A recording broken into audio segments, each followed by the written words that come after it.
कक्षा 10 के सभी प्यारे विद्यार्थियों का स्वागत है आपके अपने YouTube channel Shri Ram classes में। और प्यारे विद्यार्थियों, आज की इस वीडियो में हम आपका जो कक्षा 10 की जो आपका गणित का पेपर है 27 नवंबर को होने वाला है, उसके लिए इंपॉर्टेंट क्वेश्चन पेपर इसमें डिस्कस करेंगे। तो आइए वीडियो को शुरू करते हैं और आपका जो पहला क्वेश्चन इसमें देखते हैं। कक्षा 10 की गणित की अर्धवार्षिक परीक्षा का जो 27 नवंबर को पेपर होगा उसके लिए IMP क्वेश्चन पेपर। पहला प्रश्न आपके सामने है कि भाई परिमेय संख्या जो है 7/350, इसका दशमलव प्रसार कैसा होगा। देखो, अगर किसी भी संख्या का परिमेय संख्या का जो P/Q के रूप में लिख सकते हो परिमेय संख्या हो जाएगी। लेकिन यहाँ पर जो ये Q है, इस Q को 2 की घात m × 5 की घात n के रूप में अगर हम लिख सकते हैं तो इसका जो दशमलव प्रसार है वो कैसा हो जाएगा, शांत हो जाएगा। तो यहाँ पर हम देख लेते हैं, इसमें 350 को गुणनखंड करके 350 के टुकड़े करेंगे तो ये 350 में भाग देंगे 2 का, जो भाग चला जाएगा इसमें आपके 1 बार और 7 बार और 5 बार 175 बार।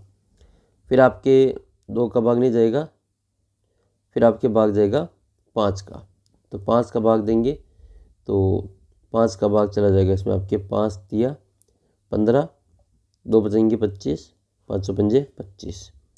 फिर आपके 35 है तो 35 में फिर 5 का भाग जाएगा 7 बार। फिर आपके ये 7 से 7 कट जाएगा, 350 को क्या लिखेंगे, 2 × 5 की घात 2 × 7। तो यहाँ पर ऊपर देखेंगे तो ऊपर कितने हैं, 7 है, 7 से 7 कट जाएगा। तो यहाँ पर हम जो है इस 350 को 2 की घात m × 5 की घात n के रूप में लिख पा रहे हैं। देखो 2 और 5 के रूप में, इसका मतलब इसका जो दशमलव प्रसार वो कैसा हो जाएगा, शांत हो जाएगा। ऑप्शन फर्स्ट इसका जो करेक्ट आंसर है वो रहेगा। अगला प्रश्न है, एक पासे को एक बार उछालने पर अभाज्य संख्या आने की प्रायिकता। पासे पर अभाज्य संख्या कौन कौन सी होती है, तो 2 होता है, 3 होता है और 5 होता है। कुल कितने होते हैं, तो 1 से लगा करके 6 तक की जो गिनती है वो आपको पासे पर देखने को मिलती है। प्रायिकता क्या होती है, प्रायिकता होती है अनुकूल परिणामों की संख्या बटे कुल परिणामों की संख्या।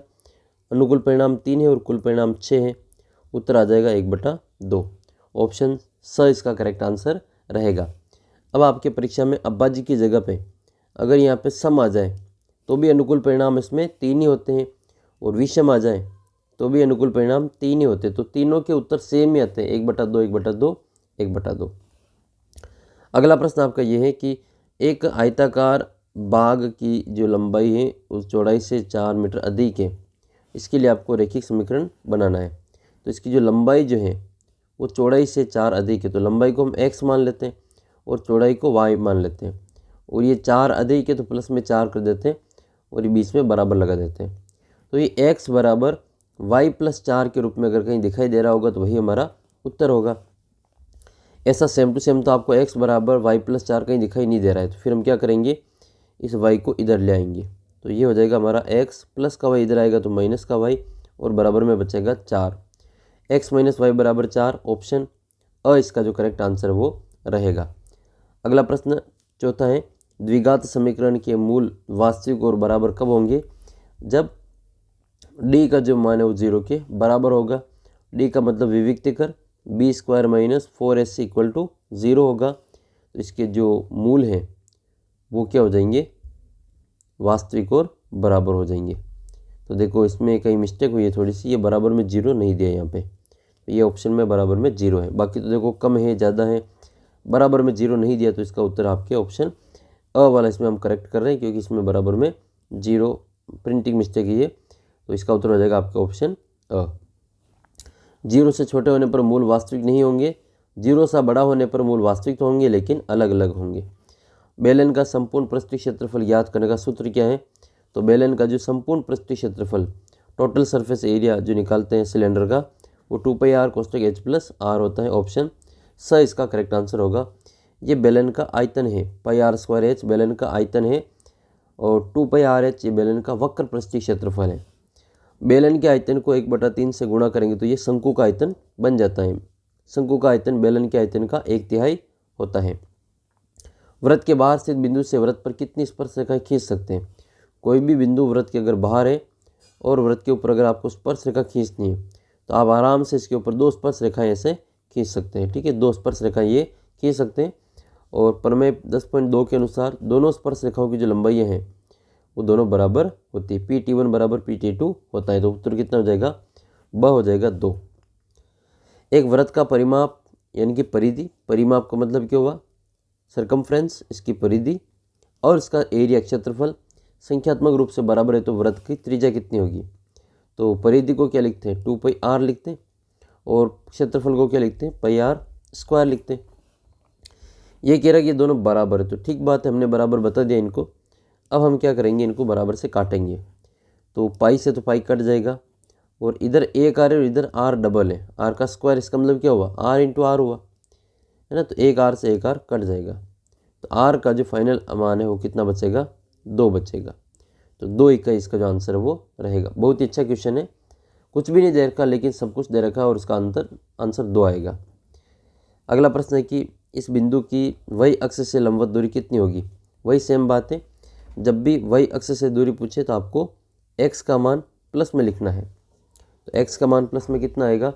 x का जो मान प्लस में आएगा वो आपका प्लस का 7 रहेगा, न कि -7। -7 कभी भी उत्तर नहीं आएगा इसका दूरी में, उत्तर प्लस का 7 ही आएगा।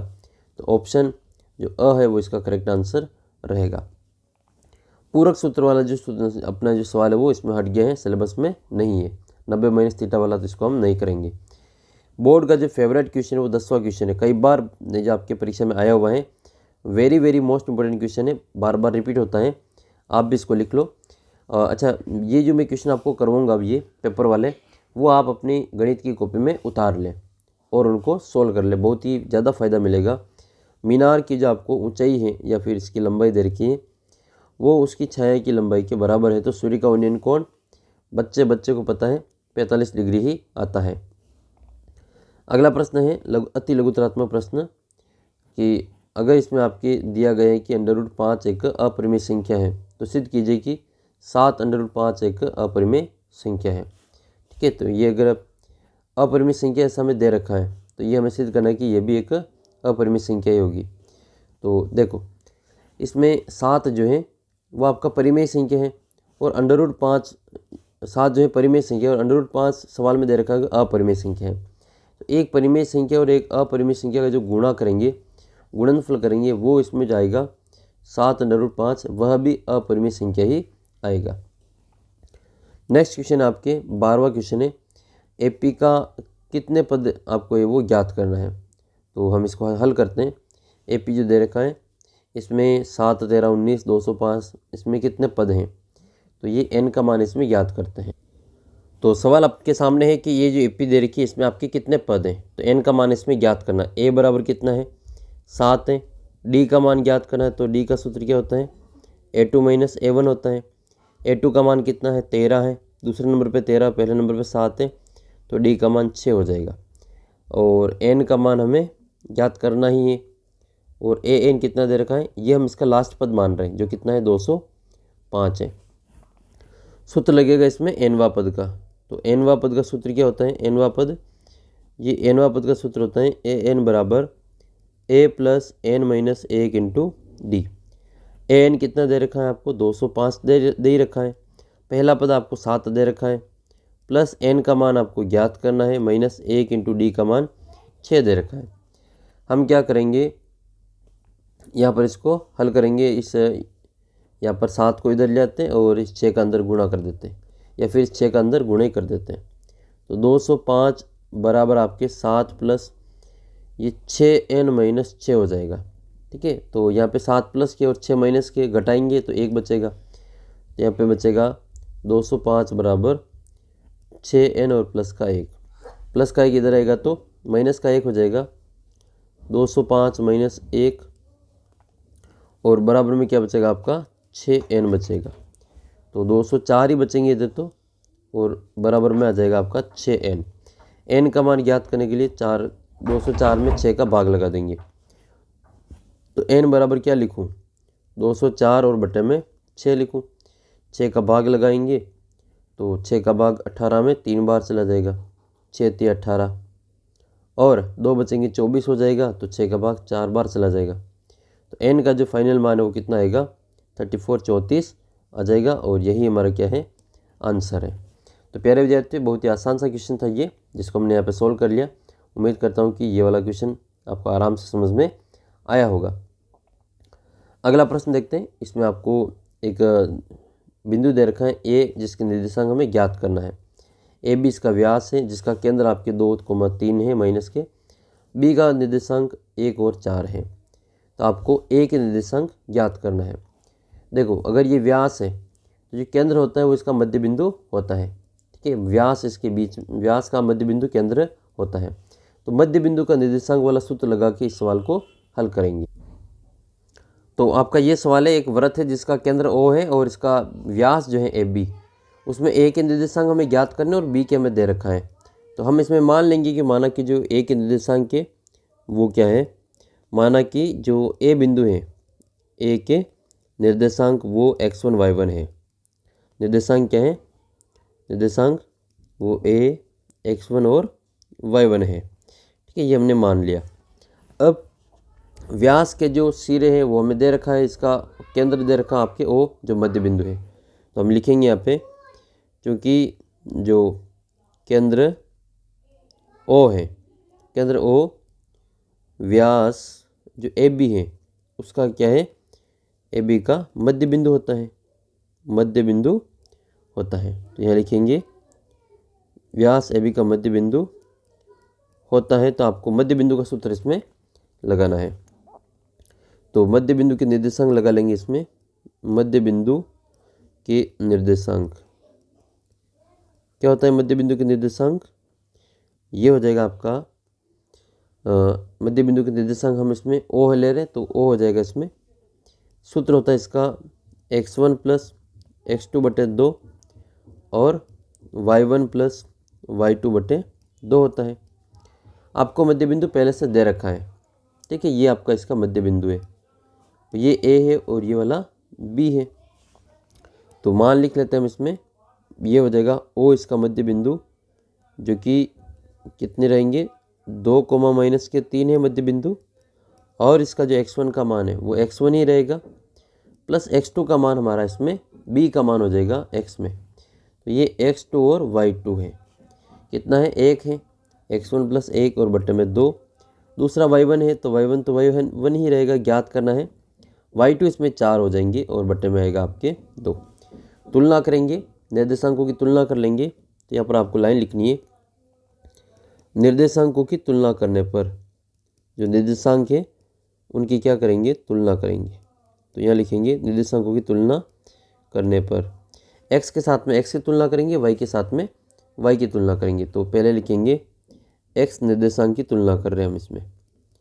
ठीक है, x निर्देशांक की तुलना कर रहे हैं तो ये इधर x का मान आ जाएगा, इधर इसमें x का मान ये रहा। तो 2 के बराबर में क्या आएगा, x1 प्लस 1 और बटे में 2।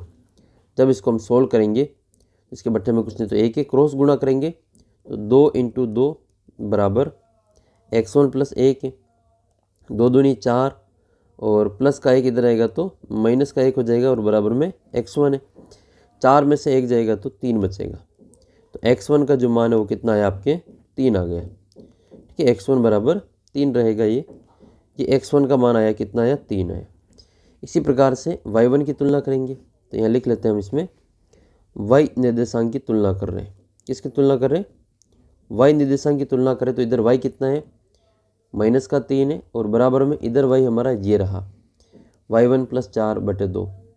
तो y1 प्लस 4 और बटे में 2 है, क्रॉस गुणा करेंगे तो ये 2 तिया 6 हो जाएगा माइनस में, माइनस के 3 इंटू 2 बराबर y1 प्लस 4 हो जाएगा। गुणा करेंगे तो माइनस का 6 होगा और बराबर में आपका y1 प्लस 4 है।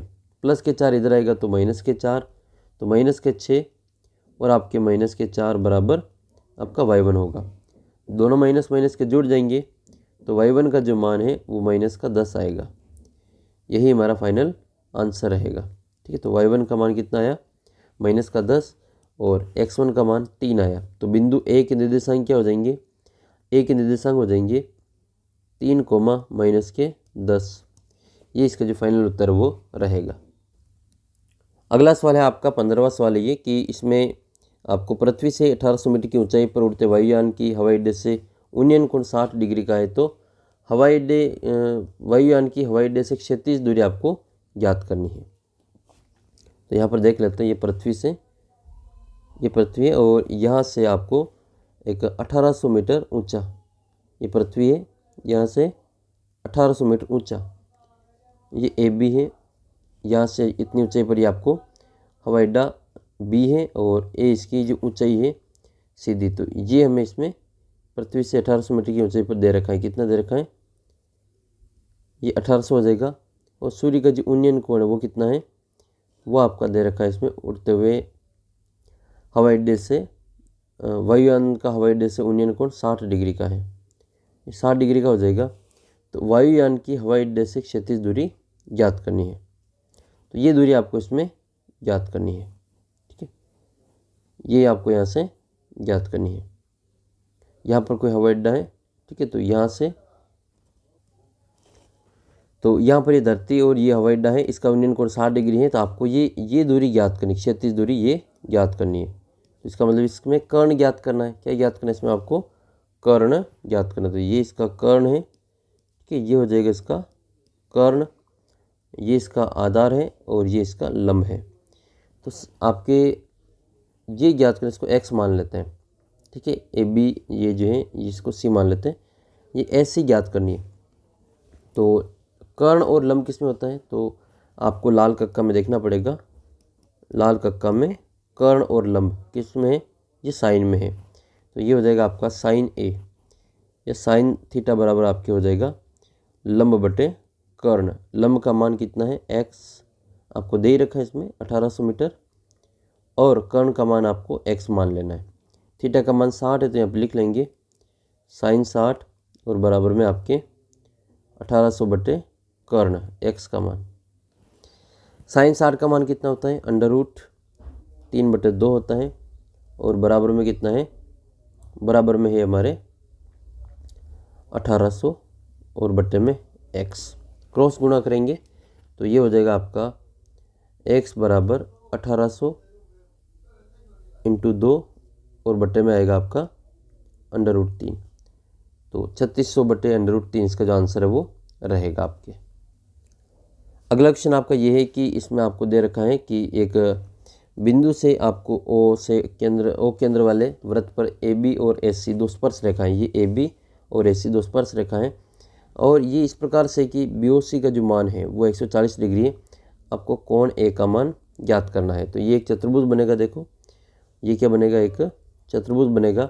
तो चतुर्भुज में दो कोण हमें पहले से पता होंगे। कोण बी का मान, ये त्रिज्या और आपकी स्पर्श रेखा तो 90 डिग्री का कोण बनाएगी, त्रिज्या और स्पर्श रेखा यहाँ पे 90 डिग्री का कोण बनाएगी।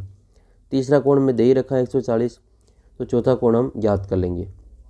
तो आपके चतुर्भुज बन जाएगा ए बी ओ सी। ठीक है, ये ए बी ओ सी ये क्या है? आपका एक चतुर्भुज है। तो चतुर्भुज में आपके चारों कोणों की जोड़ करेंगे तो कोण ए प्लस कोण बी प्लस कोण ओ प्लस कोण सी बराबर कितना आएगा? आपके 360 डिग्री आएगा।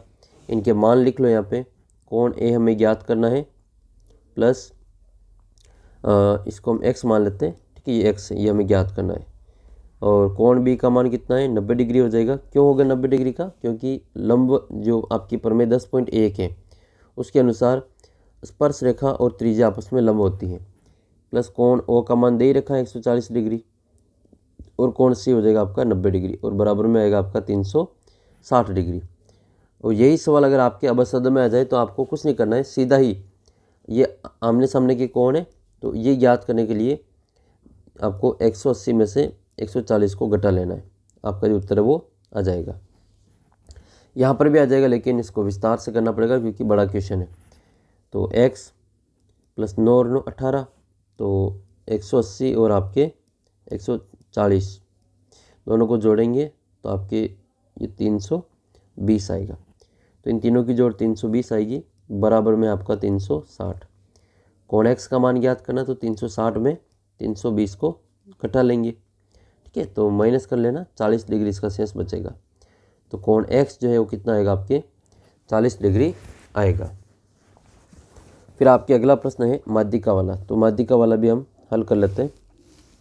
इसको व्यवस्थित करेंगे तो इसका जो माध्यक है 18 है, तो x का मान आपको ज्ञात करना है।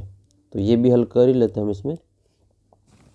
सबसे पहले इसको आरोही क्रम में व्यवस्थित करने पर जो इसका माध्यक है वो कितना है 18 है। ये पहले व्यवस्थित कर रखा है। पहले इसमें पद कितने वो गिन लेते हैं 1 2 3 4 5, ये पूरा है ना, 5 6 7 और 8।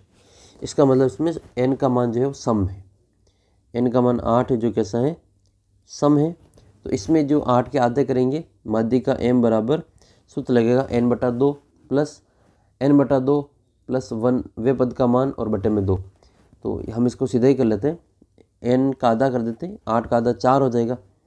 तो 4वां पद प्लस आपका एक और जोड़ेंगे तो 5वां पद और इसमें 2 का भाग लगाएंगे। m का मान कितना है माध्यक 18 दे रखा है, ये हो जाएगा माध्यक 18। चौथा पद कितना है तो चौथा पद आपका 1 2 3 और चौथा पद आपके 16 है, तो ये हो जाएगा 16 प्लस 5वां पद कितना है 16 प्लस x है, तो ये 16 प्लस x हो जाएगा और बटे में आएगा आपका 2 से इसको गुणा कर लेंगे तो ये 36 हो जाएगा।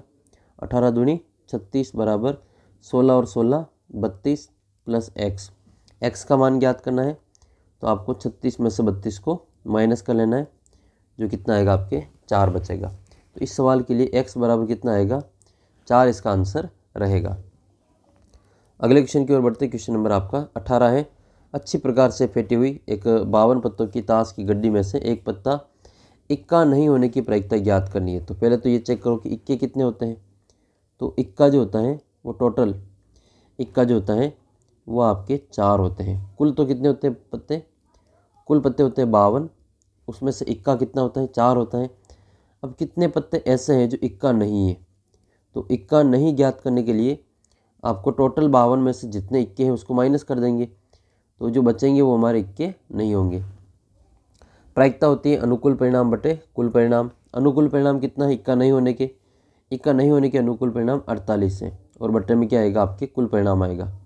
तो 48 बटे कुल परिणाम 52, जो कि 4 के बार से कट जाएगा आपके 12 बटे 13 बार। ये इक्का नहीं होने की प्रायिकता है। अगर आपको कोई पूछे कि इक्का होने की प्रायिकता कितनी है तो वो आपको कमेंट करके बतानी है। अगला क्वेश्चन 19वां है कि 20 बल्बों के समूह में 4 बल्ब खराब है, टोटल 20 बल्ब है, तो कुल परिणाम तो कितना हो जाएगा। ठीक है, इसका जो कुल परिणाम है वो कितना हो जाएगा 20 हो जाएगा। तो इसका जो कुल परिणाम है वो तो कितना हो जाएगा, तो कुल परिणाम है वो कितने हो जाएंगे 20 हो जाएंगे। इसमें से खराब बल्ब कितने हैं, तो खराब जो बल्ब हैं वो आपके कितने हैं 4 हैं। तो फिर बताओ तुम कि अच्छे कितने हो जाएंगे। ठीक है, तो अच्छे बल्ब कितने हो जाएंगे।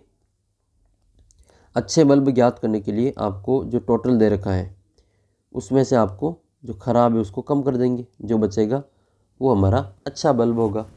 तो खराब बल्ब आपके 4 है तो अच्छे बल्ब 16 हो जाएंगे। प्रायिकता ज्ञात करनी है। ठीक है, प्रायिकता ज्ञात करनी है आपको, वह बल्ब जो होगा वो अच्छा बल्ब होगा। अच्छे होने की प्रायिकता ज्ञात करनी है। तो अच्छा होने की प्रायिकता अनुकूल परिणाम कितने हो जाएंगे, सूत्र लिखेंगे बल्ब अच्छा होने के अनुकूल परिणाम और बटे में आएगा आपका कुल परिणाम। अनुकूल परिणामों की संख्या बटे कुल परिणामों की संख्या। अनुकूल कितने हैं अच्छे के 16 है और कुल कितना है 20 है। तो 16 और 20 4 के पार से काट देना, 4 चौके 16 और 4 पंजे 20 इसका आंसर रहेगा। तो 4/5 इसका उत्तर आ जाएगा। अगला जो सवाल है आपका ये है कि ये सवाल मैंने करवाया हुआ पहले से ही, वापस करवा देते हैं। द्विघात समीकरण है 6x² - 3 और माइनस के 7x, इसके शून्य ज्ञात करने और शून्य को और गुणांकों में संबंध भी ज्ञात करना। 6x² - 3 - 7x, तो यहाँ पर हम इसको सोल्व कर लेते हैं पूरा, फिर इसके गुणांकों में और इसमें संबंध ज्ञात कर लेते हैं। तो ये हो जाएगा 6x² - 3 और माइनस का 7x। पहले तो इसको व्यवस्थित करेंगे, तो ये हो जाएगा आपका 6x² माइनस का 7x और माइनस में 3। ये बहुपद है, इसके गुणांकों और शून्यकों में संबंध ज्ञात करना है। तो a बराबर कितना है 6 है, b बराबर कितना है माइनस का 7 है और c बराबर कितना है माइनस का 3 है। ठीक है, आपका यही सवाल है ये। ठीक है, दोनों ही माइनस में दे रखा है। तो शून्य को और गुणांकों में संबंध ज्ञात करने के लिए पहले इसमें दोनों शून्य ज्ञात करते हैं, अल्फ़ा और बीटा गुणनखंड विधि से इसको हल करेंगे। तो ए को गुणा करेंगे सी से, यानी कि आपका 6 इंटू माइनस का 3 गुणा होगा तो माइनस के 18 हो जाएगा। और 18 के टुकड़े करेंगे माइनस के, जिनको जोड़ें या घटाएं तो बी का मान माइनस के 7 आ जाए। तो 2 9 में 18 होता है और 9 में से 2 जाएगा तो 7 बचेगा। 2 प्लस के और 9 माइनस के, ठीक है, ये आ जाएगा इसका टुकड़ा। तो यहाँ लिखेंगे हम इसका 6x² प्लस के आपके 2x और माइनस के आपका 9x और माइनस में 3। इसका आपके शून्य ज्ञात कर रहे हैं तो बराबर में फिर 0 लगा देंगे। कॉमन लेंगे, इसमें 2 कॉमन आएगा और एक x कॉमन आएगा। तो 2 का भाग 6 में 3 बार चला जाएगा और एक x बचेगा प्लस 1 यहाँ से बचेगा। यहाँ से भी सेम आना चाहिए तो आपके 3 कॉमन ले लेंगे माइनस के, तो यहाँ बचेगा आपका 3x और प्लस में 1। और शून्य ज्ञात कर रहे हैं तो फिर बराबर में 0 लिख लेंगे।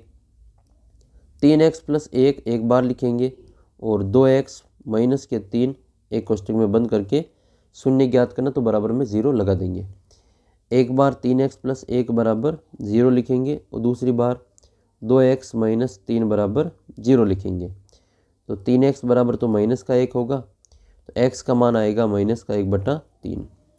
दूसरी ओर 2x बराबर प्लस का 3 होगा, तो x का जो मान है वो आपके 3/2 आएगा। तो हमारे पास में 2 मान आ गए। एक को हम अल्फ़ा नाम दे देंगे, अल्फ़ा का मान है माइनस का 1/3, और दूसरे को नाम दे देंगे हम बीटा, जो कितना है हमारे पास में 3/2 है। ABC के मान हमने पहले निकाल ही लिए। ये रहा ABC का मान 6 - 7 और माइनस के 3। अब सबसे पहले हम इसमें चेक करेंगे। पहला हम गुणांकों में और शून्यकों में संबंध चेक करने के लिए हमें शून्यकों का योग करना है। क्या करना है? शून्यकों का योग करना है। शून्यकों का योग क्या होता है? वो होता है आपका अल्फ़ा प्लस बीटा बराबर माइनस का b/a। ये चेक करेंगे। अल्फ़ा का मान कितना आया? तो भाई 1/3 है माइनस में, तो यहाँ पर मान लिख लेंगे माइनस का 1/3 प्लस बीटा का मान 3/2 आया। इधर हम मान लिखेंगे, माइनस तो फॉर्मूले का है और b का मान माइनस के 7 है, वो लिख लेंगे कोष्ठक में, और बट्टे में a कितना है? 6 है। अब इसको भी सोल्व करेंगे और इसको भी सोल्व करेंगे। तो देखो यहाँ पे 2 और 3 का पहले एलसीएम लेना पड़ेगा यहाँ पे, तो कितना आएगा? 6 आ जाएगा। 2 3 6, 6 में 3 का भाग 2 बार जाएगा और 2 को 1 से गुणा करेंगे तो 2 आ जाएंगे माइनस के 2, प्लस 2 का भाग 6 में 3 बार, 3 को 3 से करेंगे तो 9, बराबर माइनस माइनस कितना हो जाएगा? प्लस के 7/6 हो जाएगा। माइनस के 2 प्लस के 9 कितना होता है? तो 7 और बट्टे में 6 हो जाएगा। इधर भी 7/6 है और उधर भी 7/6 है, दोनों ही बराबर है। इसका मतलब शून्यकों का योग जो है वो ठीक है, अपना सही हुआ है। सेकंड वाला निकालेंगे। इसमें हम शून्यकों का गुणनफल, सेकंड वाला क्या ज्ञात करेंगे? इसमें शून्यकों का गुणनफल चेक करेंगे। तो शून्यकों का गुणनफल देख लेते हैं। शून्यकों का जो गुणनफल है वो कितना हो जाएगा? वो हो जाएगा आपका अल्फ़ा इंटू बीटा बराबर आएगा आपका c/a। अल्फ़ा का मान कितना है? लिख लो यहाँ से। अल्फ़ा का मान जो है वो आपके दे रखा है। ये रहा अल्फ़ा का मान कितना है? माइनस का 1/3 इंटू बीटा का मान कितना है? 3/2 है, बराबर में a कितना है? तो a आपका जो माइनस का 3 है और c आपका a आपका जो है 6 है और c आपका माइनस का 3 है। तो यहाँ पर आ जाएगा c का मान माइनस के 3 और a का मान आपके 6। इसको सोल्व कर लेंगे, फिर इसका उत्तर आ जाएगा। 3 से 3 कट जाएगा, ये ऊपर बचेगा माइनस का 1 और नीचे बचेगा 2। इधर आपके 3 और 6 3 के पार से कट जाएगा। ये 3 कटेगा आपके माइनस के 1 बार और ये कटेंगे 2 बार। तो इधर क्या बचा? माइनस का 1 ऊपर और बटे में बचा 2। तो ये भी दोनों बराबर है। इसका मतलब यहाँ पे जो हमारे गुणांक और संबंध जो शून्यांक हैं, इसकी संबंधितता यहाँ पे सत्य होती है। तो ये इस प्रकार से आपको जो पूरा सवाल है वो सॉल्व करके इसका आंसर निकालना है। ये बहुत ही अच्छा क्वेश्चन है, कई बार पहले भी परीक्षा में आया हुआ है। फिर आपका 21वां जो क्वेश्चन है वो मैंने आपकी चौथी प्रश्नावली, जब मैंने आपको वन शॉट वीडियो करवाया था उसमें मैंने करवा रखा पूरा वीडियो। एक बार आप उसको ज़रूर देख लेना। एक बार और कर लेते हैं जल्दी से, ताकि आपको जो एक बार रिवाइज हो जाएगा। ये कह रहा है कि इसका जो समकोण त्रिभुज की ऊंचाई जो है उसके आधार से 7 सेंटीमीटर कम है। कर्ण इसका 13 है, तो 2 अन्य भुजाएं ज्ञात करनी है। तो ऊंचाई जो है वो आधार से 7 सेंटीमीटर कम है। तो इसको हम यहाँ पे सोल्व कर लेते हैं। एक समकोण त्रिभुज बनाना है। ठीक है, यहाँ पर बना लेंगे हम एक समकोण त्रिभुज। ये इसका समकोण त्रिभुज है। ठीक है, जिसमें इसमें जो ऊंचाई है वो इसके आधार से 7 सेंटीमीटर कम है। तो फिर इसका आधार पहले मान लेते हैं हम, ये कितना है, x है, ये इसका आधार है, और इसकी जो ऊंचाई है, ये इसकी ऊंचाई, वो उसके आधार से 7 सेंटीमीटर कम है, तो x माइनस 7 हो जाएगा ये, और कर्ण इसका 13 दे रखा है। तो ये एक समकोण त्रिभुज है ABC, ये इसका आकृति बनेगी। इसको हमने इसका आधार मान लिया कितना है, माना कि जो आधार है वो कितना है, x है, आधार बराबर आपका x है। तो इसकी जो ऊंचाई है वो कितनी हो जाएगी, ऊंचाई आधार से 7 सेंटीमीटर कम, यानी कि x माइनस 7 हो जाएगी। और ये अगर सेंटीमीटर में दे रखा होगा तो ये भी आपका सेंटीमीटर में ही आएगा। फिर हम इसमें जो दे रखा है उसको लिख लेते हैं। कर्ण कितना दे रखा है, कर्ण आपको दे रखा है आपके 13 सेंटीमीटर। अब आपको इसमें पाइथागोरस प्रमेय लगानी, क्योंकि ये समकोण त्रिभुज है, कोण बी पे 90 डिग्री का कोण बन रहा है। तो पाइथागोरस प्रमेय लगाएंगे, तो यहाँ पे लिखेंगे पाइथागोरस प्रमेय। तो पाइथागोरस प्रमेय क्या कहती हैं, वो कहती है कर्ण का स्क्वायर बराबर आधार का स्क्वायर प्लस लंब का स्क्वायर।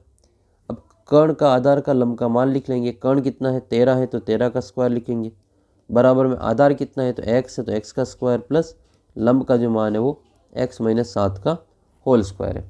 इसको हम आगे खोलेंगे। इसमें 13 का स्क्वायर 169 होता है, और x स्क्वायर प्लस ये a माइनस बी के होल स्क्वायर से खुलेगा। a माइनस बी का होल स्क्वायर क्या होता है, a माइनस बी का होल स्क्वायर बराबर होता है a square plus B square और माइनस में 2ab। a का मान x है, तो ये हो जाएगा आपका x का स्क्वायर प्लस b यानी कि 7 का स्क्वायर 49 माइनस 2 इंटू a का मान कितना है, x है, और b का मान 7 है। तो मैं इसको डायरेक्टली 7 दूनी 14x लिख रहा हूँ यहाँ पे। ठीक है, इसका मान 14x हो जाएगा। अब हम इसको यहाँ पे हल करेंगे आगे। तो ये 169 बराबर से इधर ले आएंगे, और इन दोनों x की जो जोड़ हो जाएगी स्क्वायर वाले की। तो ये हो जाएगा आपका 2x स्क्वायर, और इधर बचेगा आपका माइनस में 14x, प्लस में आपका 49 है, और माइनस में आपका 169 है, और बराबर में क्या बचेगा 0। चाहे 0 इधर लिखो या फिर 0 इधर लिखो, एक ही बात है। तो ये हमने लिख लिया। अब आपको माइनस करके लिखना है। तो 169 में से 49 को माइनस कर देना है, 0 बचेगा, यहाँ पे आपके 2 बचेंगे और 1, तो 120 बचेगा। तो यहाँ पर हम इसको आगे हल करेंगे, तो 120 बचेगा ये, तो 2x स्क्वायर माइनस 14x, और आपका ये बचेगा इधर 120, वो भी माइनस में, बराबर में 0। अब इसमें 2 का भाग दे देंगे तो ये संख्या छोटी हो जाएगी। तो ये हो जाएगा आपका x का स्क्वायर माइनस का 7x, और भाग देंगे 2 का, तो ये 60 हो जाएगा, बराबर में 0। तो ये इसमें से आपके जो छोटी समीकरण बन जाएगी। अब आप इसमें ये जो 60 है इसके टुकड़े करेंगे, क्योंकि a और a का मान तो 1 है, तो डायरेक्टली हम 60 के टुकड़े करेंगे। 60 के टुकड़े करने, जिनको जोड़े या घटाए तो 7 आ जाए। तो आपको पता होगा 12 पंजे 60 होता है, और 12 में से 5 जाएगा तो 7 बचेगा। ठीक है, तो ये कर लेते हैं। लेकिन उत्तर माइनस में चाहिए, तो फिर बड़ी संख्या माइनस के ले लेते हैं, क्योंकि जोड़ने पर भी हमारे माइनस के ही आना चाहिए। तो x स्क्वायर माइनस के 12x और प्लस के 7x माइनस में 60 बराबर 0। आगे इसको हल करेंगे तो x कॉमन लेंगे, तो यहाँ पर बचेगा आपका, एक मिनट, यहाँ पे 5 आएगा, तो x माइनस 12, यहाँ पर हम 5 कॉमन लेंगे, तो यहाँ बचेगा आपका x माइनस 12, क्योंकि 60 में 5 का भाग 12 बार चला जाएगा, बराबर में 0 है, x माइनस 12, और दूसरा है इसमें x प्लस 5 बराबर 0। एक बार x माइनस 12 बराबर 0, और दूसरा हो जाएगा x प्लस 5 बराबर 0। x बराबर आपका माइनस के 12 इधर आएगा तो प्लस का 12, दूसरा है x बराबर माइनस के 5। तो ये प्लस के 5 बंद कर, इसमें उधर ले जाएंगे तो माइनस के हो जाएंगे, लेकिन x का जो मान है वो माइनस में नहीं आना चाहिए, क्योंकि दूरी है, लंबाई है, तो ये प्लस में, तो इसमें फिर ये तो मान हम नहीं लेंगे। x बराबर कितना लेंगे, 12 लेंगे। तो इसका आधार हमने कितना माना था, आधार हमने x माना था, ठीक है। तो x बराबर आपके 12 सेंटीमीटर हो जाएगा। और इसकी जो ऊंचाई है, ऊंचाई उसके आधार से कितनी कम है, 7 कम है। तो 12 से 7 कम कर लेंगे तो इसकी जो ऊंचाई है वो आपका 5 सेंटीमीटर ऊंचाई आ जाएगी। और कर्ण का मान आपको 13 दे ही रखा है। तो इसकी दो अन्य भुजा हमने ज्ञात कर ली, एक 12 सेंटीमीटर की है और दूसरी 5 सेंटीमीटर की है। ये इंपॉर्टेंट क्वेश्चन बनता है, इसको अच्छी प्रकार से तैयार कर लेना। अगला इंपॉर्टेंट क्वेश्चन आपका ये बनता है कि आपको 0 से 50 के बीच में विषम संख्याओं का जो योग है वो ज्ञात करना है। तो भाई 0 से 50 के बीच में कितनी विषम संख्या होती है, पहले ये चेक करना पड़ेगा। 0 से लगा करके जो 50 के बीच में कितने विषम संख्या होती है, तो पहले 1 2 3 ऐसा देखेंगे, 50 तक की गिनती देखेंगे। फिर इसमें से जो विषम संख्या है वो देखेंगे, विषम संख्याएं कौन कौन सी हैं। तो जो विषम संख्याएं हैं वो आपकी हो जाएगी 1 3 5, और आगे जाके देखेंगे तो 50 से पहले विषम संख्या 49 आती हैं। अब इन सभी की आपको जोड़ ज्ञात करनी है। देखो जोड़ ज्ञात करने के लिए आपके पास में पहला पद है, लास्ट पद है, लेकिन हमें ये नहीं पता है कि इसमें जो इसका ये कितनी संख्या है, 1 से लगा के 49 तक की जो अभाज्य संख्या है वो कितनी है, ये हमें नहीं पता है। तो पहले ये निकाल के बताना पड़ेगा। हो सकता है आप कह देंगे से ये तो 25 है, लेकिन आपको पहले निकाल के बताना पड़ेगा कि वो 25 आया कैसे है। तो nवा पद लगा करके हम इसमें n का मान पहले ज्ञात करेंगे। इसमें a बराबर कितना है, a बराबर 1 है। d का मान सूत्र होता है a2 - a1, जो कितना है 3 - 1 बराबर 2 आएगा। n का मान हमें नहीं पता है, लेकिन इसका लास्ट पद पता है, वो कितना है 49 है। सूत्र लगेगा इसमें nवा पद वाला।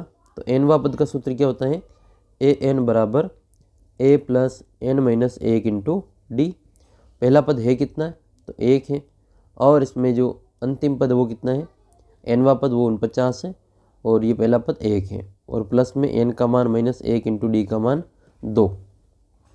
प्लस का 1 इधर लाएंगे तो माइनस का 1 हो जाएगा। तो 49 - 1 बराबर n का अंदर गुणा कर देंगे 2 के साथ में, तो ये हो जाएगा 2n - 2।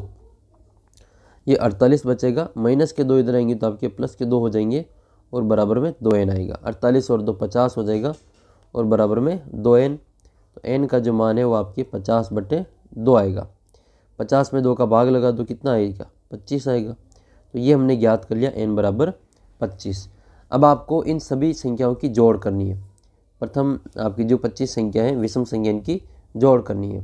आसान है, आपके 625 उत्तर आएगा, क्योंकि n विषम संख्याओं का जो योगफल है वो n² के बराबर होता है। तो 25 है तो 25 का स्क्वायर 625 इसका उत्तर आएगा। अभी देखना, तो हम फिर इसको योग का सूत्र लगाएंगे। a बराबर कितना है, 1 है, और इसका जो an कितना है, लास्ट पद कितना है, l बराबर वो 49 है, और n बराबर ये टोटल कितनी संख्या है, 25 है।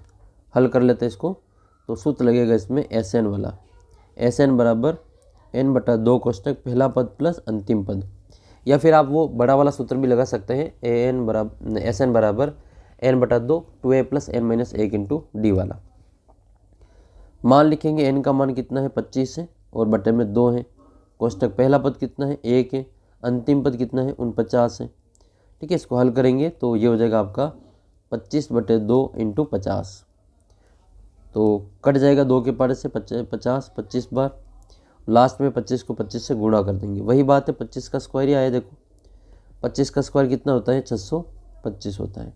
तो प्रथम जो 1 से लगा के 50 तक की जो गिनती है, इसमें 25 विषम संख्या है, और इनकी जोड़ कितनी है, 625 है। तो आसान सा क्वेश्चन था ये। इस प्रकार से आप इस सवाल को हल कर सकते हैं। उम्मीद करता हूँ कि आप इसको अच्छी प्रकार से समझ पाए होंगे, और आगे के सवालों को भी हम इसमें हल करते हैं।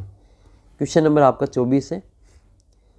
कोट a बराबर a + b बराबर 1/√3 है, और कोट a - b बराबर √3 है। तो आपको a और b का मान ज्ञात करना है। तो दोनों समीकरण को लिखेंगे हम यहाँ पे, इनके समीकरण बनाएंगे। तो यहाँ पर हम इसको लिख लेते हैं। क्या क्या दे रखा आपको, ये इसमें आपको ये दे रखा है कि कोट आपका जो a + b है, कोट a + b बराबर 1/√3 है। तो कोट में 1/√3 किसका मान होता है, ये कोट 60 का मान होता है। किसका मान होता है, कोट 60 का मान होता है। तो इसको हम क्या लिख सकते हैं, इसको हम लिख सकते हैं कोट ए प्लस बी बराबर आपके, इसको कोट 60 लिख सकते हैं। तो तुलना करेंगे तो हमारा जो ए प्लस बी है उसके बराबर में कितना बचेगा, 60 बचेगा, जो समीकरण नंबर 1 आ जाएगा। दूसरा है जो हमें दे रखा है, वो हमें क्या दे रखा है, दूसरा हमें दे रखा है कोट ए माइनस बी बराबर में कितना दे रखा है, √3 दे रखा है। √3 में कोट का मान कितने का होता है, तो ये 30 का मान होता है। तो यहाँ पर लिखेंगे हम इसमें कोट ए माइनस बी बराबर, ये कोट 30 का मान है, कोट 30 का मान है। तो यहाँ पर हम तुलना कर लेंगे तो ए माइनस बी जो है, ए माइनस बी जो है वो आपके 30 के बराबर आएगा। ये समीकरण नंबर 2 हो जाएगी। अब आपको इसमें विलोपन विधि लगानी है, ए और बी को गायब करना है किसी एक को और दूसरे को ज्ञात करना है। तो यहाँ पर ए तो बराबर है, अगर ए को देखेंगे तो घटाएंगे और बी को देखेंगे तो जोड़ेंगे, क्योंकि अलग अलग निशान है। तो मैं जोड़ करके इसका जो उत्तर है वो निकाल रहा हूँ। तो समीकरण 1 में समीकरण जो 2 है उसको क्या कर रहे हैं, जोड़ रहे हैं। समीकरण 1 क्या है, हमारे पास में ए प्लस बी है और बराबर में 60 है। समीकरण 2 क्या है, ए माइनस बी बराबर 30 है। जोड़ करेंगे तो ये हमारा जो बी वाला सेक्शन है वो कट जाएगा और बचेगा ए वाला। तो ए को ए में जोड़ेंगे तो 2a हो जाएगा और बराबर में 60 30 90 हो जाएंगे। तो ए बराबर जो है वो 90/2, यानी कि ए का मान कितना आ जाएगा, 45 डिग्री आ जाएगा। अब आपको बी भी ज्ञात करना है, तो समीकरण 1 में आप ए बराबर 45 लिख लो, बी का मान आ जाएगा। यहाँ लिख लेते हैं समीकरण जो 2 हैं या फिर 1 है, 1 में ए बराबर 45 रखने पर, ए बराबर 45 रखने पर, तो समीकरण ए है ए प्लस बी बराबर 60। ए का मान कितना है, 45 प्लस बी बराबर 60 है। तो बी का जो मान है वो आपका 60 माइनस 45, यानी कि कितना बचेगा आपके, 15 डिग्री बचेगा। तो बी का जो मान है वो कितना आएगा, 15 डिग्री आ जाएगा। तो हमने ए का भी मान निकाल लिया और ये बी का भी मान निकाल लिया। ऐसा आपके जो उदाहरण 8 भी है, ऐसा क्वेश्चन आपके जो 8.3 है उसका उदाहरण नंबर जो 8 है वो भी ऐसा ही है, और एक प्रश्नावली का जो सवाल है वो भी ऐसा ही है, दोनों सेम है, उसको इसी प्रकार से हल करना है। अगला प्रश्न आपका ये है कि वृत्त के केंद्र पर चाप द्वारा अंतरित कोण 60 डिग्री का है, चाप की लंबाई कितनी है, इसमें 6 पाई है। तो आपको इस चाप द्वारा त्रिज्यखंड का क्षेत्रफल ज्ञात करना है। देखो इसमें चाप की लंबाई तो दे रखी है, एल बराबर 6 पाई दे रखा है, थीटा का मान दे रखा है, आपको त्रिज्यखंड का क्षेत्रफल ज्ञात करना है। तो θ/360 इंटू πr² लगाना पड़ेगा। थीटा तो है, लेकिन इसमें आपकी क्या नहीं दे रखा है, आपके आर का मान नहीं दे रखा है। तो इस चाप की लंबाई की मदद से हम क्या करेंगे, आर का मान ज्ञात करेंगे और फिर हम πr² लगा करके जो त्रिज्यखंड का क्षेत्रफल है वो भी ज्ञात कर लेंगे। उम्मीद करता हूँ कि जो मैं समझाना चाह रहा हूँ वो आपको समझ में आया होगा इस सवाल में। तो पहले देख लेते हैं इसमें जो थीटा है वो कितना दे रखा है, जो कोण है त्रिज्यखंड का, जो कोण है त्रिज्यखंड का जो कोण है केंद्र पर कोण, वो कोण कितना दे रखा है, वो आपको थीटा बराबर 60 डिग्री दे रखा है। और चाप की लंबाई दे रखी है 6 पाई, चाप की जो लंबाई है वो कितनी दे रखी है, आपको 6 पाई दे रखी है। आपको इसमें त्रिज्यखंड का क्षेत्रफल ज्ञात करना है। तो क्षेत्रफल ज्ञात करना है, क्या ज्ञात करना है, इसमें क्षेत्रफल ज्ञात करना है। तो क्षेत्रफल ज्ञात करने के लिए आपको सूत्र लगेगा θ/360 इंटू πr²। तो पहले हम आर का मान निकालना पड़ेगा, क्योंकि हमारे पास में आर का मान नहीं है। तो किससे निकालेंगे, इस चाप की लंबाई से आर का मान निकालेंगे। तो चाप की लंबाई का सूत्र क्या होता है, θ/360 इंटू 2πr और बराबर में कितना है, 6 पाई है। तो थीटा का मान लिख लो और आर का मान निकाल लेंगे। 1 पाई से ये 1 पाई कैंसिल हो जाएगा और 2 के पार से 2 एक बार, और ये जो इसको बाद में काटते, पहले से हम इसमें मान लिख लेते हैं। थीटा का मान कितना है, 60 है, और बटे में कितना है, 360 है, और इंटू में आएगा आपका 2πr और बराबर में कितना है, 6 पाई है। तो इसको हम काट लेंगे, ये 60 से जो 360 है वो 6 बार कट जाएगा, ठीक है, और फिर 1 पाई से जो 1 पाई वो कट जाएगा। फिर बचेगा हमारा 2 और 6, तो 2 के पार से 2 एक बार कटेगा और 6 कटेगा आपके 3 बार। आर बटे क्या बचेगा इधर, आर बटे 3 और बराबर में 6। तो आर का जो मान है वो कितना हो जाएगा, 6 गुणा 3 बराबर 6 तिया 18 बचेगा। तो आर का मान आपके कितना आएगा, 18 सेंटीमीटर। अब आपको क्या करना है, इसमें जो त्रिज्यखंड है उसका क्षेत्रफल ज्ञात करना है। तो त्रिज्यखंड के क्षेत्रफल का सूत्र क्या होता है, त्रिज्यखंड के क्षेत्रफल का सूत्र होता है थीटा बटे 360 into pi r square. Theta का मान कितना लिखेंगे, 360 लिखेंगे, सॉरी 60 लिखेंगे और बटे में लिखेंगे 360, इंटू पाई का मान वही 22/7 और इंटू आर का मान कितना है, तो 18 है, तो 18 इंटू 18 कर देंगे। कट जाएगा ये एक बार और ये 6 बार, फिर कटेगा ये 6 के पार से 6 एक बार और 18 कटेंगे 3 बार। अब शायद इसमें और कोई नहीं कट रहा है तो इसको गुणा कर देंगे। तो 18 तिया 54, क्या गुणा होगा ये 22 इंटू 54 और बटे में 7। तो गुणा कर देते हैं, 22 का पारा 4, 22 चौक 88 के 8 हासिल के 8, 22 पंजे 110 और 8 118, 118 और बटे में 7 सेंटीमीटर स्क्वायर इसका आंसर रहेगा। आप 7 का भाग देके भी इसका आंसर आगे हल कर सकते हैं। तो यहाँ तक आपको इस प्रकार से हल करना है। फिर आपके अगला सवाल है ये कि 4.9 सेमी त्रिज्या वाले धातु के गोले को पिघला करके 7 सेमी त्रिज्या वाले एक बेलन का रूप में ढाला जाता है। बेलन की ऊंचाई याद करनी, इसमें कुछ नहीं करना है, आपको गोले के आयतन को बेलन के आयतन के बराबर लिखना है, गोले की त्रिज्या लिखनी है और बेलन की त्रिज्या लिखनी है और उसमें एच का मान आपको बराबर से ज्ञात कर लेना है। ठीक है, वैसे इतना बड़ा सवाल इस प्रश्नावली से आपके नहीं आएगा, सारे सवाल इसके छोटे छोटे ही आने वाले हैं। अगला जो सवाल है 29वां, उसमें आपको क्या करना है, इसका बहुलक ज्ञात करना है। तो ये वाला सवाल ज़रूर मैं आपको पूरा जो सोल्व करके बता देता हूँ कि इसमें आपको किस प्रकार से पूरा ये वो सोल्व करके करना है। तो आइए इस सवाल को हम पूरा यहाँ पे सोल्व करके कर लेते हैं और ताकि आपको जिसमें पूरा सवाल समझ में आ जाएगा। ठीक है, तो इसको हम यहाँ पे पूरा सवाल अलग कर लेते हैं यहाँ पर ताकि इसको आप अच्छी प्रकार से समझ पाएंगे। ठीक है, तो इसको मैं यहाँ पे सोल्व कर रहा हूँ इसमें। तो ये आपका पूरा सवाल आ गया इसमें, इसको हम बड़ा कर देते हैं और ये जो सवाल है वो हम यहाँ पे सोल्व करते हैं। 29वें सवाल में आपको क्या करना है, इसका बारंबारता सारणी का बहुलक ज्ञात करना है। बहुलक ज्ञात करना बच्चों बहुत ही आसान है। सबसे पहले इसमें जो सबसे बड़ी बारंबारता देखी जाती है और उससे हम बहुलक वर्ग ज्ञात करते हैं। तो यहाँ पे सबसे अधिक बारंबारता वाला जो वर्ग है वो कौन सा है वो चेक करो। सबसे अधिक बारंबारता वाला वर्ग, बारंबारता वाला वर्ग कौन सा है वो देखो पहले। तो सबसे अधिक बारंबारता वाला जो वर्ग है, बड़ी बारंबारता कौन सी है, 25, 38, 65, 65 बड़ा दिख रहा है, तो इससे ऊपर वाला जो वर्ग है वो हमारा बहुलक वर्ग हो जाएगा। तो 80 से जो 100 है, ठीक है, सबसे अधिक बारंबारता वाला वर्ग 80 से 100 है।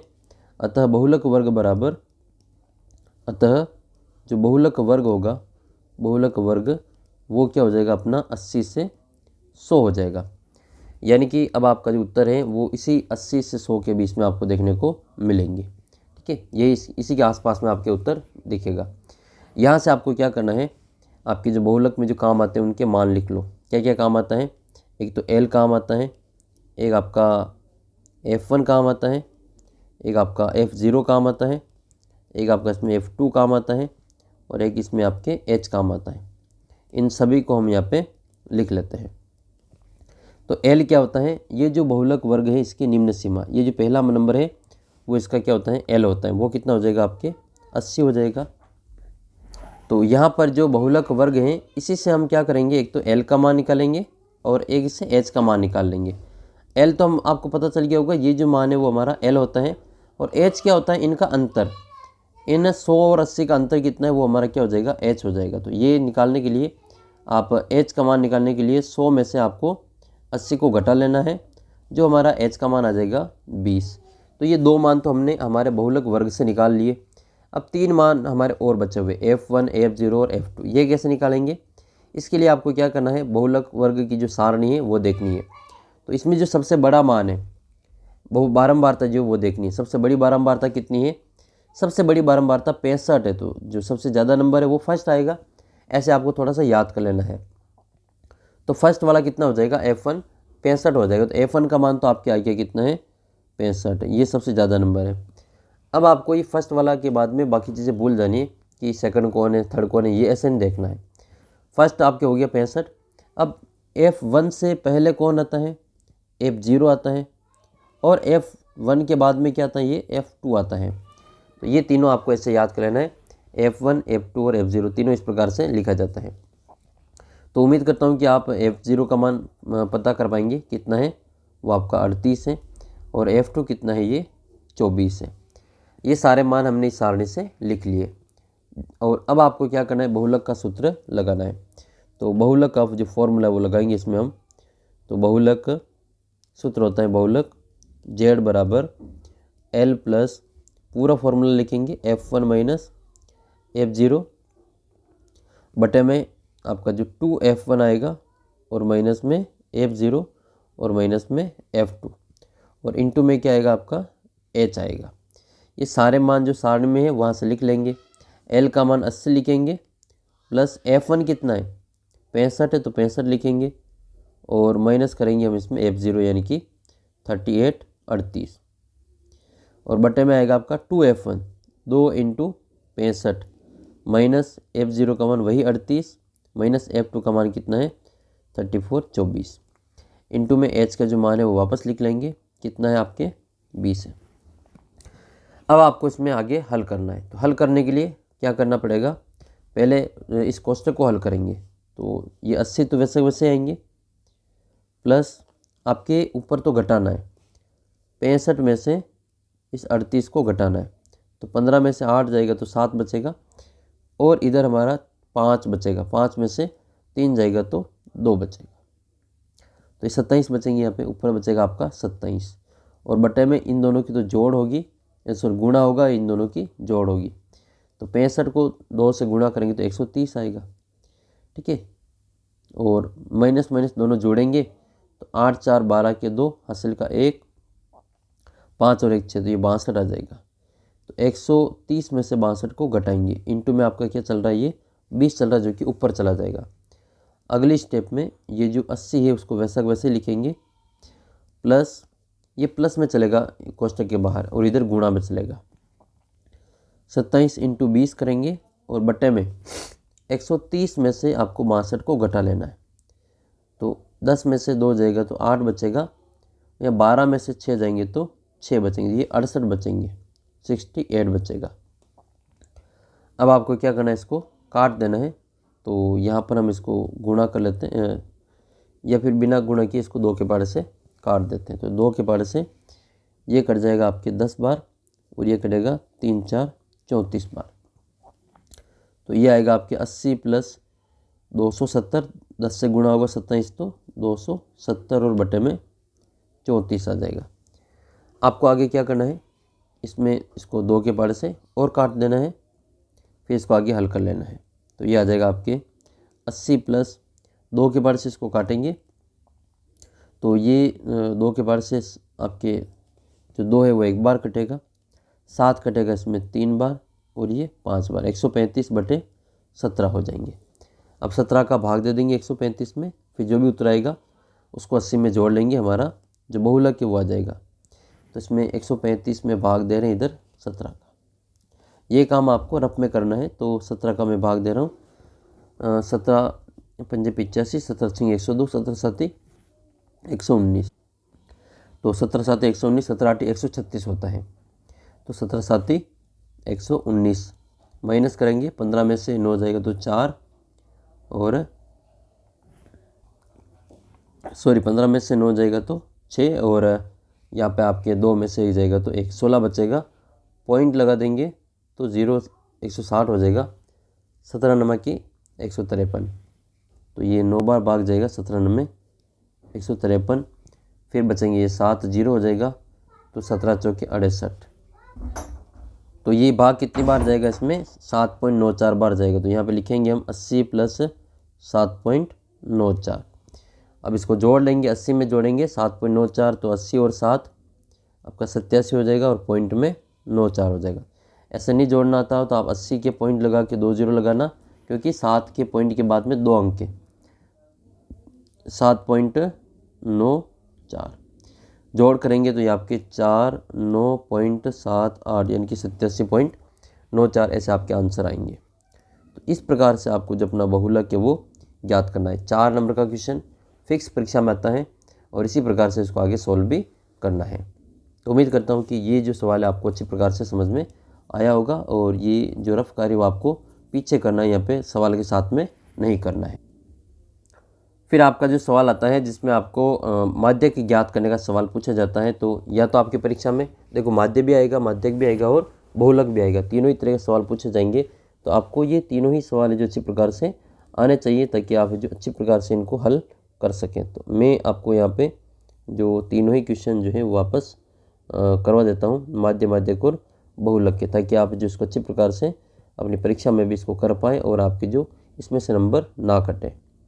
तो आइए इसमें जो माध्यक ज्ञात करना सीख लेते हैं। माध्यक के लिए ये वाला जो आपको जो फॉर्मूला वगैरह वो अच्छे से तैयार कर लेना है और यहाँ पे हम इस सवाल को पेस्ट कर देते हैं ताकि आपको जो अलग से ये सवाल दिख जाए। ये लो आपका सवाल तैयार है माध्यक वाला, ठीक है। तो इसको हम यहाँ पे सोल्व करते हैं। तो सबसे पहले हम आपको क्या करना पड़ेगा, जब भी माध्यक ज्ञात करना होगा तो इसके लिए आपको इस आड़ी सारणी को खड़ी सारणी में बदलना पड़ेगा। जो संचयी बारंबारता सारणी है, संचयी बारंबारता सारणी है वो बनानी पड़ेगी आपको। तो सबसे पहले हम क्या करेंगे, इससे संचयी बारंबारता सारणी बनाएंगे, इस जो आड़ी सारणी को खड़ी सारणी में बदलेंगे। तो मैं पहले इसको बना लेता हूँ, आपको भी इसी प्रकार से इसको बना लेना है।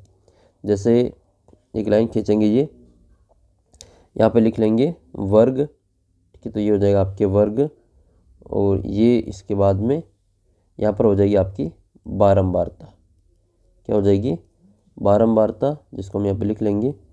और यहाँ पर आएगी आपकी संचयी बारंबारता, जिसको हम क्या कहते हैं CF कहते हैं। ये मैंने यहाँ पे सारणी बना ली। सबसे पहले आएगा आपके 20 से 30, 20 से 30 कितना है, बारंबारता 5 है। फिर आपका 30 से 40 है जिसकी बारंबारता 9 है। 40 से 50 की बारंबारता 8 है। और फिर आपका है 50 से 60, 50 से 60 जो है इसकी बारंबारता 12 है। और 60 से 70 की जो बारंबारता है वो कितनी है, 13 है। और 70 से 80 की जो बारंबारता है वो आपके 3 है। तो हमने पूरी सारणी बना ली है, देखो इसके आधार पर आपको संचयी बारंबारता सारणी निकालनी है। तो ये जो सारणी हमने बनाई है इसको हम यहाँ पे थोड़ा सा इसको पूरा से लिख लेते हैं। अब आपको क्या करना है, इसमें CF निकालना है। ये तो हमने आड़ी सारणी थी, इसकी खड़ी सारणी बनाई, इसका अब हम CF निकालेंगे। CF कैसे निकालते हैं, तो ये हमारा AF है, इसमें पहला मान वैसे वैसे लिखा जाता है, 5 के 5 लिखेंगे, फिर 5 में जोड़ेंगे 9, तो 9 और 5 कितना हो जाएगा 14, 14 में जोड़ेंगे 8 तो 22, 22 में जोड़ेंगे 12 तो ये हो जाएगा आपका 34, ठीक है। 34 में जोड़ेंगे आपके ये 13 तो ये कितना हो जाएगा 4 और 3 7, 3 और 1 4, तो 47 हो जाएगा। 47 में 3 जोड़ेंगे तो 50 हो जाएगा। तो यहाँ जो लास्ट में आता है संख्या वो इस F की जोड़ होती है। तो इसको हम लिखते हैं यहाँ पे सिग्मा F बराबर कितना है 50। सिग्मा F को हम कैपिटल N से लिखते हैं, तो ये बराबर हो जाएगा 50 के। तो N का मान कितना आया 50 है। फिर आपको यहाँ पे करना है N/2 यानी कि 50/2। 50 में 2 का भाग देंगे जो कि कितनी बार जाएगा 25 बार। फिर लाइन लिखनी पड़ेगी आपको इसमें संचयी बारंबारता में, देखेंगे कि कौन सी संचयी बारंबारता ऐसी है जो 25 से ठीक बड़ी है। तो 25 से ठीक बड़ी कितनी है 34 है। तो लाइन क्या लिखेंगे 25 से ठीक बड़ी, 25 से ठीक बड़ी जो संचयी बारंबारता है, संचयी बारंबारता है जिसको हम क्या लिखते हैं CF लिखते हैं। संचयी बारंबारता कितनी है 34 है। और जिसके संगत वर्ग, जिसके संगत वर्ग वो कितना है, इस 34 के सामने वाला जो वर्ग है वो कितना है, 34 के सामने वाला वर्ग 50 से 60 है। तो इसको एक डिब्बे में बंद कर देंगे, इसको एक डिब्बे में यहाँ से बंद कर देंगे। ये हमारा क्या हो जाएगा माध्यक वर्ग हो जाएगा। तो ये हमारा माध्यक वर्ग रहेगा। संगत वर्ग कितना है, जिसके संगत वर्ग जो है वो 50 से 60 है, 50 से कितना है 60 है। अतः हमारा जो माध्यक वर्ग है, अतः माध्यक वर्ग जो होगा वो 50 से 60 हो जाएगा। अब इसी 50 से 60 के आधार पर अपना जो माध्यक के सूत्र में जो काम आता है उसको लिखेंगे। तो इससे हम क्या निकाल लेंगे, माध्यक का सूत्र लिख लेते हैं पहले यहाँ पे, ताकि आपको पता चलेगा इसमें माध्यक में कौन कौन क्या क्या होता है। तो माध्यक होता है m बराबर ये होगा L plus n/2 minus CF और बटे में F और इंटू में H। तो ये सारा मान हम यहाँ पे बीच में लिखेंगे। n/2 कितना है, L कितना है, वो सारी चीज़ें। तो L तो आपको पता है ये 50 हो जाएगा। L बराबर कितना आएगा, ये 50 आएगा। n/2 ये कितना हो जाएगा, n/2 50 के आधे कितने हो जाएंगे, 25 हो जाएंगे। यहाँ से लिख लेंगे n/2 25 है। और आपका CF संचय बारंबारता, ये जो माध्यक वर्ग है इससे पहले की संचय बारंबारता वो हमारा CF होती है, जो कितनी होती है 22 होती है। और F जो माध्यक वर्ग की बारंबारता कितनी है, इसमें 12 है। तो F बराबर 12 है। और H का जो मान है वो इन वर्ग का अंतर देखना है। तो 50-60 का अंतर कितना हो जाएगा, 10 हो जाएगा। ये सारे मान आपको इस फॉर्मूले में रख देने हैं। फिर से इसको फॉर्मूले को देख लो, m बराबर L plus n/2 minus CF/F into H।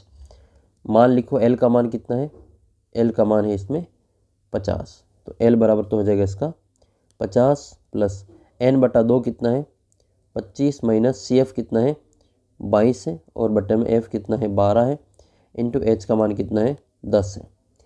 मान लिख लिया। अब इसको आगे सोल्व करेंगे। पहले कोष्टक को हल करो। 50 प्लस वैसा वैसे आएगा, 25 में से 22 जाएगा तो 3 बचेगा और बटे में आपके 12 है और इंटू में आपके 10 है। तो इसको गुणा कर लेंगे या फिर काट लेंगे। 3 के पार से ये 3 कटेगा एक बार और 12 कटेंगे 4 बार। तो अगले स्टेप में क्या करेंगे, 1 को 10 से गुणा करके 4 का भाग लगा देंगे। तो ये आएगा आपके 50 प्लस 10 एकम 10 बटे 4। अब 2 के बार से काटो या सीधा ही 10 में 4 का भाग लगा लो, एक ही बात है।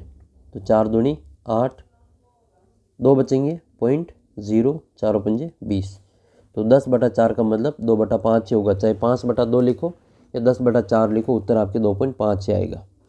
तो 50 प्लस 2.5, 50 में 2 जोड़ेंगे तो ये इसका उत्तर आएगा आपके 52.5।